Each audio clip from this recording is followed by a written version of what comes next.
Assalamualaikum warahmatullahi wabarakatuh. Bismillahirrahmanirrahim. Alhamdulillahirabbil alamin. Allahumma sholli ala sayyidina Muhammadin wa ala alihi wa ashabihi ajmain. Kamari urang beres ngejelaskeun isi mufrad. Ari ngaran isi mufrad teh kamari wa huwa ma laisa musannan wala majmu'an wala mulhaqon bihima wala minal asma'il khomsah. Hartina kalimah anu lain tasniyah lain jama jeung lain mulhaqna tina tasniyah jeung jama jeung lain sawarehna tina isim lima. Jadi isi mufrad teh kalimah anu tuduh kana hiji.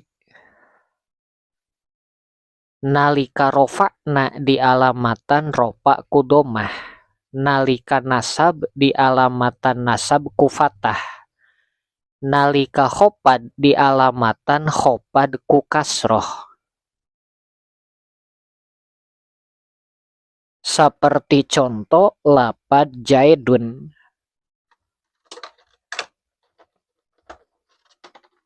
Contoh lapad jaidun. Ieu lapad jaidun tuduh kana hiji. Jaidun jaid. Berarti ieu tuduh kana hiji. Lamun tuduh kana hiji, ieu teh isim mufrad.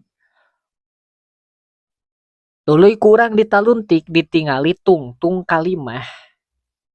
Ta ieu tungtung kalimahna teh domah. Berarti ieu isim mufrad nalika rofa alamat rofana domah. Nasabkeun berarti alamat nasab teh patah jaedan.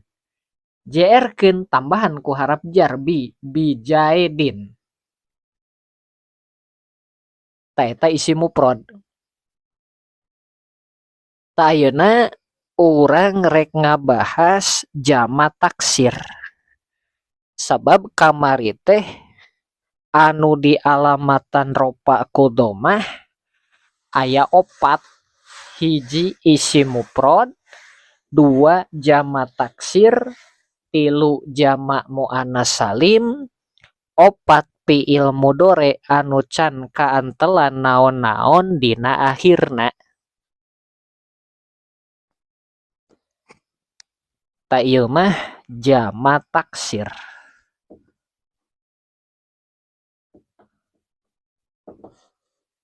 Jama taksir.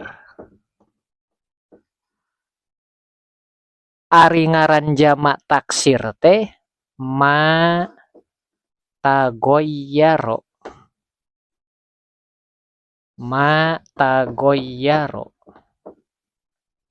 An binai mufrodihi. Ta eta ngaran jama taksir. Ngaran jama taksir teh ma tagoyyaro an binai mufrodihi. Artina kalimah anu barobah tina adegan mufradna.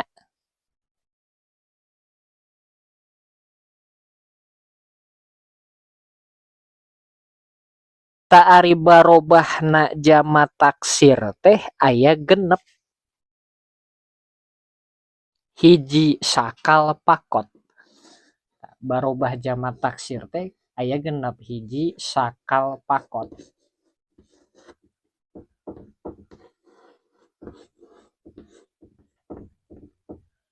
2 ziyadah fakot.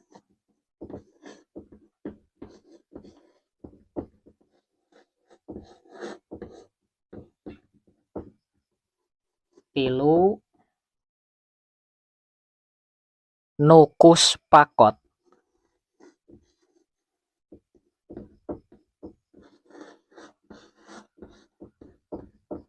Opat, sakal ma'a ziyadah.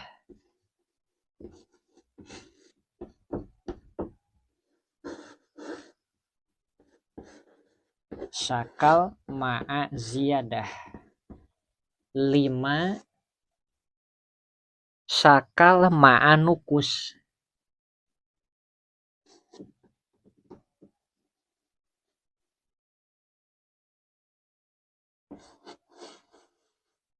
Sakal ma'an nukus.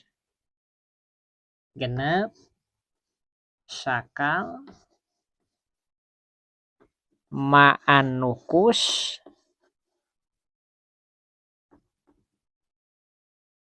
ma'a ziyadah.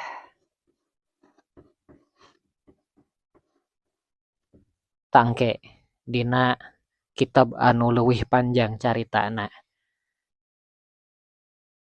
Teu mah keur pengalaman we heula.